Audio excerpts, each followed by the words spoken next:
ಖಾಸಗಿ ಬಸ್ ದುರಂತದ ಬಳಿಕ ಸಾರಿಗೆ ಇಲಾಖೆ ಎಚ್ಚೆತ್ತುಕೊಂಡಿದೆ. ಅದರಲ್ಲೂ ರಾಷ್ಟ್ರೀಯ ಮಾನವ ಹಕ್ಕುಗಳ ಆಯೋಗ central institute of road transport ಸಂಸ್ಥೆ ಎಂಟ್ರಿ ಕೊಟ್ಟ ಮೇಲೆ ರಾಜ್ಯ ಖಾಸಗಿ ಬಸ್ ಮಾಲೀಕರಿಗೆ ಮತ್ತು ಬಸ್ ಕೋಚ್ ನಿರ್ಮಾಣ ಮಾಡುವ ಕಂಪನಿಗಳಿಗೆ ಸಾರಿಗೆ ಸಚಿವ ರಾಮಲಿಂಗಾರೆಡ್ಡಿ ಖಡಕ್ ಸೂಚನೆ ಕೊಟ್ಟಿದ್ದಾರೆ. ಆ ಕುರಿತ ಒಂದು ರಿಪೋರ್ಟ್ ಇಲ್ಲಿದೆ.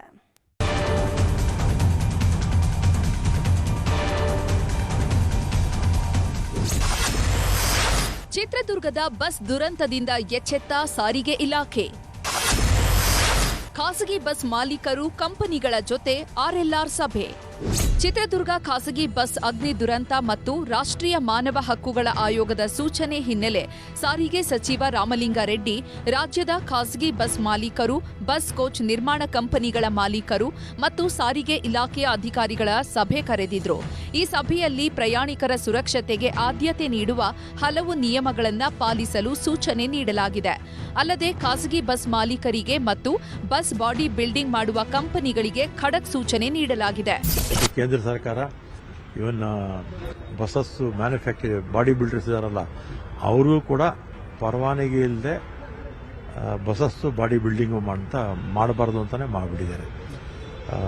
ಪರವಾನಗಿ ಇದ್ದಂಥವ್ರು ಮಾತ್ರ ಬಾಡಿ ಬಿಲ್ಡ್ ಮಾಡಬೇಕು ಅಂತ ಮಾಡಿದ್ದಾರೆ.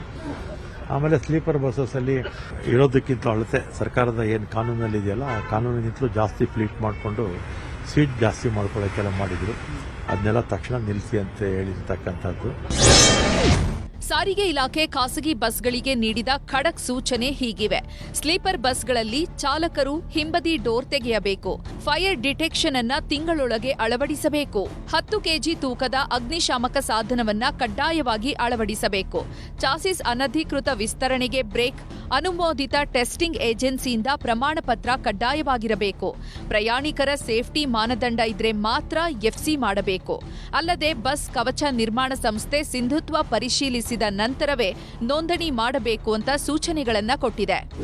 ಖಾಸಗಿ ಬಸ್ನಲ್ಲಿ ಯಾವ ರೀತಿ ಬಾಡಿ ಬಿಲ್ಡಿಂಗ್ ಮಾಡಬೇಕು, ಎಷ್ಟು ಎಮರ್ಜೆನ್ಸಿ ಡೋರ್ ಇಡಬೇಕು, ಪ್ರಯಾಣಿಕರಿಗೆ ಯಾವ ರೀತಿಯಲ್ಲಿ ಮಾಹಿತಿ ನೀಡಬೇಕು, ಫೈರ್ ಎಕ್ಸ್ಟಿಂಗ್ವಿಷರ್ಗಳನ್ನ ಅಳವಡಿಸುವ ಬಗ್ಗೆ, ಎಮರ್ಜೆನ್ಸಿ ಎಕ್ಸಿಟ್ ಡೋರ್ಗಳ ಬಳಿ ಯುವಕರು ಮತ್ತು ಮಧ್ಯ ವಯಸ್ಕರಿಗೆ ಸೀಟ್ ನೀಡಬೇಕು. ಎಸಿ ಬಸ್ಗಳಲ್ಲಿ ಬೆಂಕಿ ಕಾಣಿಸಿಕೊಂಡ್ರೆ ಬೆಂಕಿ ಹೇಗೆ ನಂದಿಸಬೇಕು, ಹೊರಗೆ ಬರಲು ಗ್ಲಾಸ್ ಒಡೆಯಲು ಹ್ಯಾಮರ್ಗಳನ್ನ ಇಡಬೇಕು. ಪ್ರಯಾಣಿಕರು ಡೋರ್ ಜಂಪ್ ಮಾಡಲು ಮೆಟ್ಟಿಲುಗಳ ವ್ಯವಸ್ಥೆ ಮಾಡಬೇಕು. ಬೆಂಕಿ ಕಾಣಿಸಿಕೊಂಡ್ರೆ ಪ್ರಯಾಣಿಕರಿಗೆ ಡ್ರೈವರ್ ಅಲಾರಾಂ ನೀಡಬೇಕು.